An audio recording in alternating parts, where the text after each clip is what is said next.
Selamat pagi semuanya, apa kabar? Sehat, sukses, bahagia selalu. Jangan lupa subscribe, like, bagikan channel ini dan juga berikan komentar Anda agar kami semakin semangat lagi dalam memberikan Anda update terbaru mengenai dunia pasar modal setiap harinya. Bagi Anda yang selama ini telah mendukung kami ucapkan terima kasih. Dan kami doakan Anda selalu diberikan kesehatan, rezeki, dan kebahagiaan yang melimpah. Jangan lupa aktifkan lonceng notifikasi agar Anda tidak tertinggal setiap update terbaru dari kami, BestBiz ID. Dan langsung saja kita mulai dengan market outlook untuk perdagangan hari ini, hari Selasa 4 Mei 2021, perdagangan kedua di bulan ini.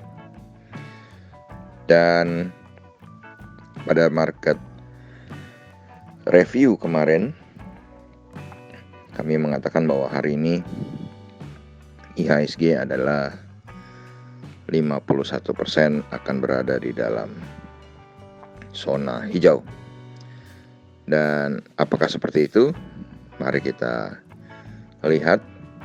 Yang pertama-tama kita akan lihat bagaimana penutupan dari market Eropa dan market Amerika. Dimana kalau kita lihat tadi malam, sebetulnya penutupan market Amerika maupun market Eropa lebih cenderung bergerak ke arah zona hijau, dengan Nasdaq menjadi satu-satunya yang berada di dalam zona merah.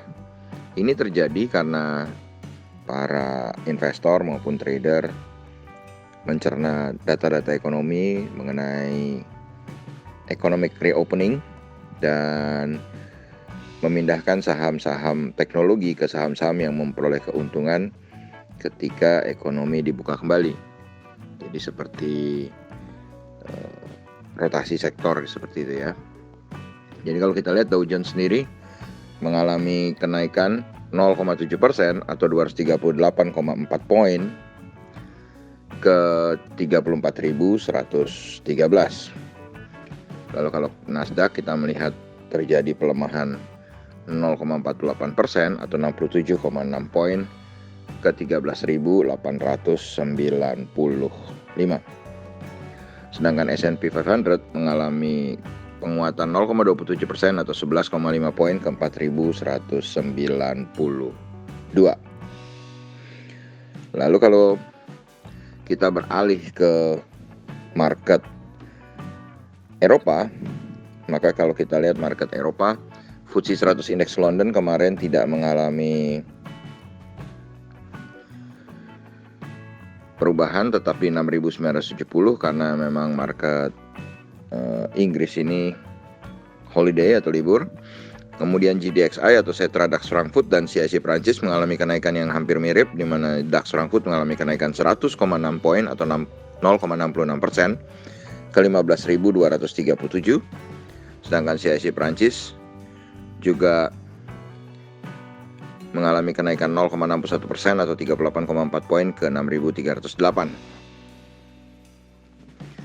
Sementara kalau kita lihat dari obligasi 10 tahun Amerika atau US 10 years bond juga mengalami penurunan 1,47% atau 0,024 poin ke 1,607.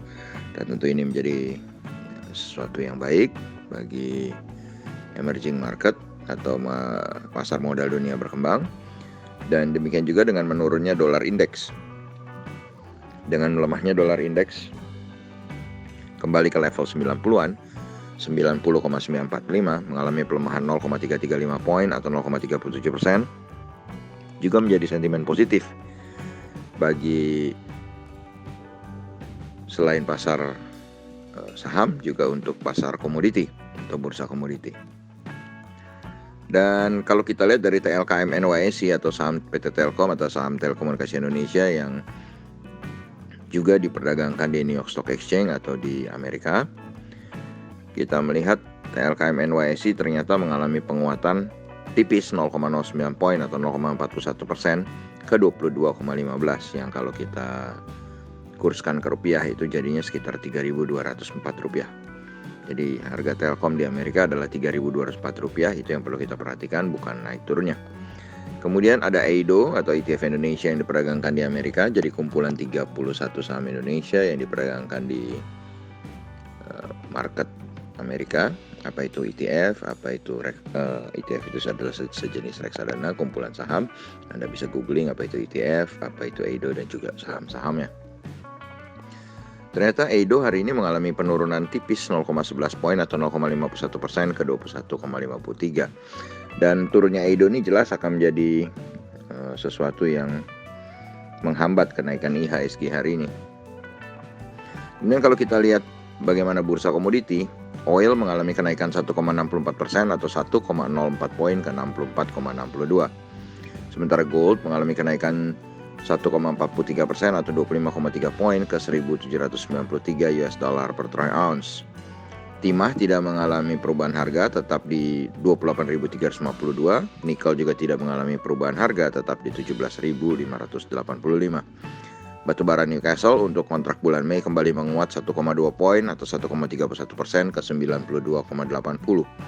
Sedangkan batubara Newcastle untuk kontrak bulan Juni naik 1,1 poin atau 1,21% ke 91,85. Batubara Rotterdam untuk kontrak bulan Mei mengalami kenaikan 1,2 poin juga atau 1,55% ke 78,65. Sedangkan untuk kontrak bulan Juni mengalami kenaikan 1,1 poin atau 1,42% ke 78,8. CPO mengalami kenaikan yang cukup drastis 4,8%, 186 poin ke 4.055. Sementara kalau kita lihat bubur kertas atau wood pulp tidak mengalami perubahan, tetap di 5.250. Jadi kalau kita lihat dari bursa komoditi, yang patut kita perhatikan adalah saham-saham dari sektor CPO atau crude palm oil. Dan tentu saja kita masih menunggu tanggal 5 bulan 5 adalah data pertumbuhan ekonomi Indonesia atau pertumbuhan ekonomi GDP atau GDP Indonesia Q on Q kuartal pertama, dan juga PDB laju pertumbuhan tahunan kuartal pertama. Kemudian tanggal 7 bulan 5 akan ada cadangan devisa bulan April, dan yang terakhir mungkin nanti tanggal 20 bulan 5 akan ada data neraca perdagangan, ekspor impor, penjualan mobil tahunan, dan penjualan sepeda motor tahunan, ya. Itu yang perlu kita perhatikan. Kemudian juga perlu diperhatikan bahwa tanggal 12, 13, 14, 17, 18, dan 19 ada perubahan mengenai libur bursa, di mana ternyata bursa hanya libur di tanggal 12, 13, dan 14. Sedangkan tanggal 17, 18, dan 19 ternyata tetap buka bursanya. Kemudian kita berpindah ke bursa regional Asia yang sudah dibuka, di mana kalau kita lihat di bursa regional Asia pagi ini Nikkei masih tetap holiday, tetap tidak buka di 28.812,63. S&P ASX 200 Sydney berada dalam zona hijau, menguat tipis 0,2% atau 14,3 poin ke 7.043,10. Sedangkan Kospi Korea atau Kospi Seoul juga berada di dalam zona hijau, 3,15 poin atau 0,1 poin ke 3.128,20. Lalu bagaimana dengan IHSG hari ini? Kalau kita melihat IHSG hari ini, maka kami tetap berada dalam posisi kami di market review kemarin, IHSG 51% dalam zona hijau.